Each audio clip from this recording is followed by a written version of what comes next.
Boom! What are we going to talk about today? My man M2G, Myke Myth, is in the building. WWE legend passed away, and we're not talking sports. We're talking tech. All this and more on a new Downright Sports. Welcome everybody to all new Downright Sports. I am Brent Reed, the show from a fan's perspective where it's no analyzation. But I have a guest.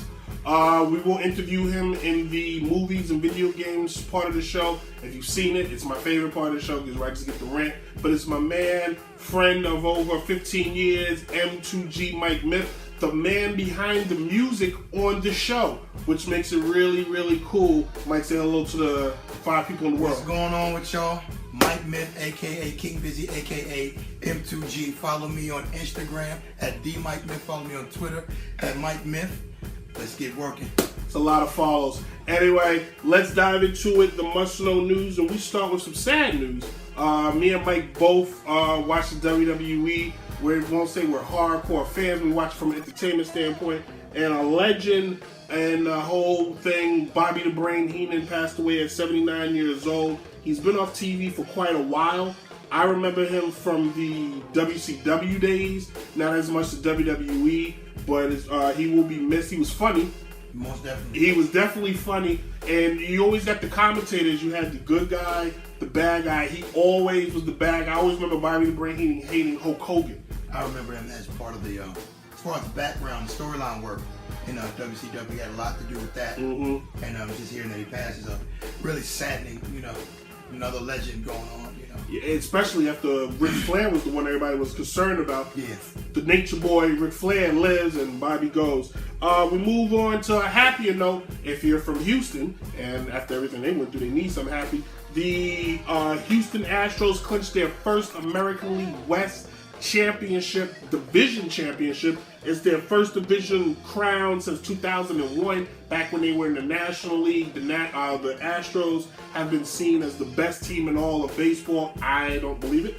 A, because I'm a Yankee fan, despite wearing the Dodger hat, but it goes with the shirt better.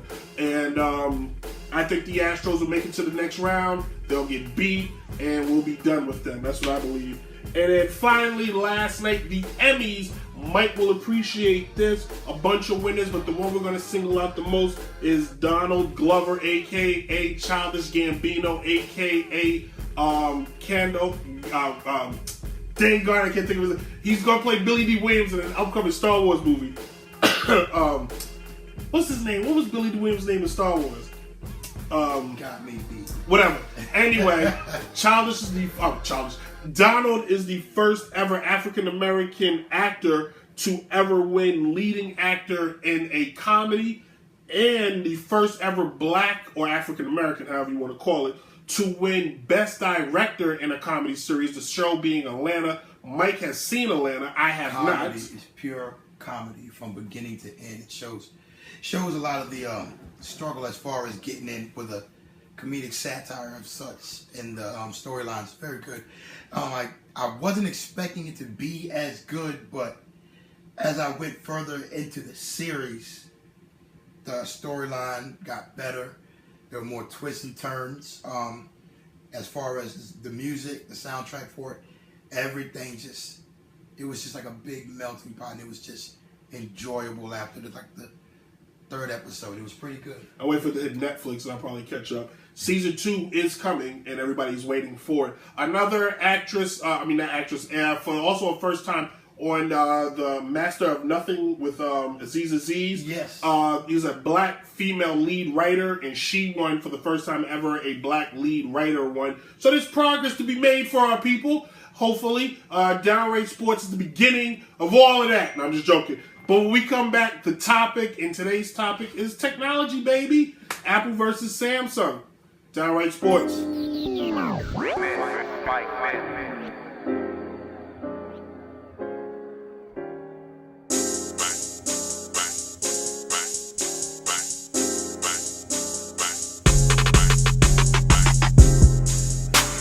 The topic. Welcome back to another Downright Sports. Again, special guest M2G Myke Myth, the man behind the music.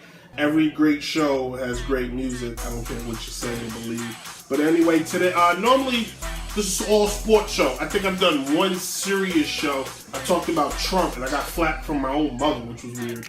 And then She's Republican. nah, she's not a Republican, but she was like, "You got to be careful. You may offend somebody." Like, I didn't offend anybody. And if I did, I did. But every show, I think I do. Today we're going to talk about Samsung and iPhone. In a competitive world, you may want to relate the two to like Yankees and Red Sox, so it still has a sports theme. But why? Why do people make such a fuss?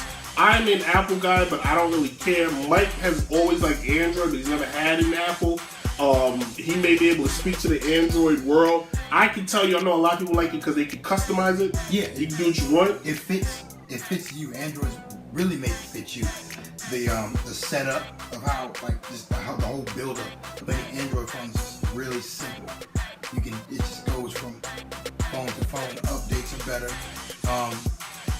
I hear a lot of people talk about as far as the apps. The apps are easier to get. You can get third-party apps from Android and things like that. As far as goes for iPhone, the Apple, there's a lot of hassle. Going through to get apps and things that you want. You got to sign into this, do that, and the fourth you can't download this one because it's a third-party app and you can't do this with that. I just prefer Android because it's simpler. It's custom made to what you want. Change it whenever you get ready.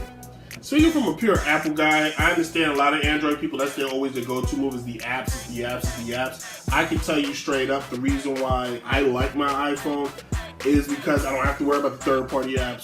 The Android phone I had always kept getting viruses on it all the damn time. It was always messing up. Now, granted, it's because I was downloading free music, and if I could, I was downloading free movies. I'm just going to be real with you. Everybody wishes Apple could do that, but you can't. But the conversation, if you ever talk to an Apple person, is Apple's #1 phone in the world. Wrong. Samsung is because they flood the market with twice as many phones. So, like, if you go to like a Walmart, there's just a generic Galaxy phone hanging up. There are no generic iPhones. Like, you're not gonna walk in Staples and buy a $100 iPhone. Yeah. You know, it's not. You know, so but Apple.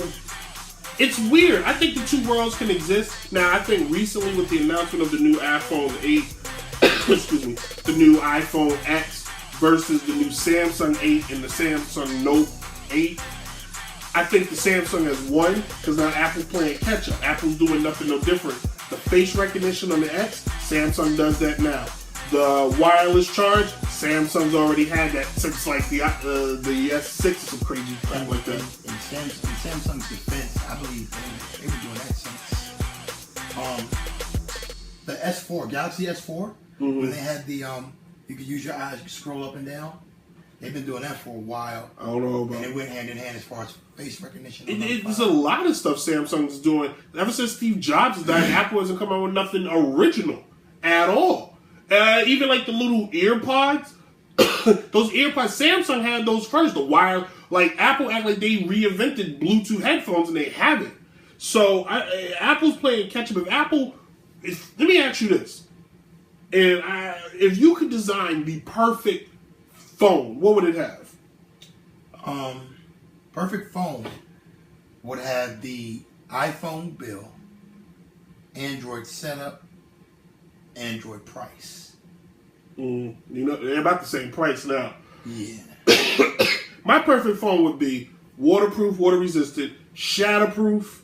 I don't really care about the wireless charge. No viruses. I can download whatever I want without the fear of something going wrong. It syncs to everything. And what else? I don't need a whole lot, quite honestly. But it's getting weird. I'm never going away from my Apple. Never. But I think right now, if you're an Apple user, you can't stand on the table anymore and go, "We're better." That's over with. You can't. Nah. You can't. Not with the technology that's being developed.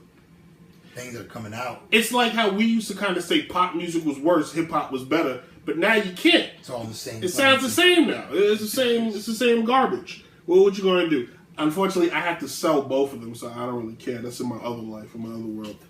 Got to get that green, baby. Anyway, when we return, first time I actually stayed on time.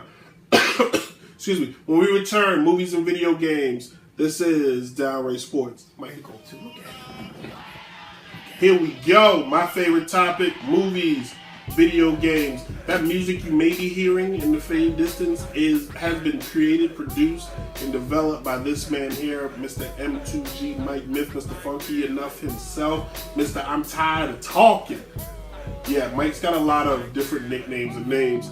And I've known Myke for a long time, 2000, 2001. First time I met him, the dude had a book bag and a blue cassette tape with music on it. Like, he's been working that long. I said a blue cassette tape. That's Vintage. right. That was the TDK. Yes. That was the TDK. He is, me and Myke, Myke has been doing the music thing for a long time. And when it comes to genius, the guy is a genius. He has a weird way of hearing something, putting it together, and just making it work. Like, he plays piano by ear.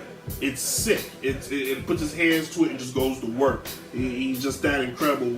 That is to me, that's the true definition of a genius, or an innovator, or a creator, a guy who can create things without being shown anything. So it goes to Myke. Why music? Where in the hell made you just go, hey, I'm gonna make music? Music, I was born with it, so to speak. Grandfather was a preacher, so there was always gospel albums. Before that, what's the term they use? He was out in the world, so there's a lot of music that he left behind as he crossed over into spreading the word of God. My grandma was still out there listening to a lot of music and things like that. So, as a child, walked around with a record in my hand, pictures to prove it. But to me, music is therapeutic. Yeah, it's just therapeutic. I wouldn't say solves all the problems, but it solves most. For me, it's more of an emotional thing. Okay. I mean, can't beat that. You can hear it in some of your stuff. Tim Woodson, who is a great friend of ours, Uncle Buddha, he would say some of your best stuff has been made like when you're like putting your heart into it. A few years ago, a long time ago now, you made like a little mixtape album where you just put it all out there, produced by DJ Chase, who basically was like, just get on the mic and do your thing. You did the beats. Yeah. That was it. Like, you did the beats, you did the raps, you did the rhymes, which I think is the most underrated part about you, is you can rap if you want to. I can, but I don't like how I sound rapping. I can tell you what to say, how to say it, and the cadence and the form to put it in. But as far as me doing it, I'm just like, it doesn't sound right. I always felt like you don't want to rap because you're afraid to offend people. Because rappers got so much truth in it. You don't want to get out there and be like, this mother and that mother. And you know what? Yeah. all music really is venting. Music really is venting. So, you know, gotta be careful what you say sometimes. Sometimes you just don't really care. So it's a roll of the dice with me. Whatever I feel that at that moment is what I'm putting together. And it never like comes like one idea at a time. While I'm working on one beat, I'm working on another one, put another one together. Figuring out this one, put this one together. I'm gonna put another one together in another 30 minutes after I put this together.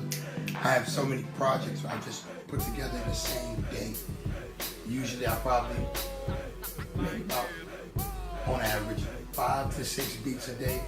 And out of that 6, I may have 5 completed, fully, like ready for mixing and mastering.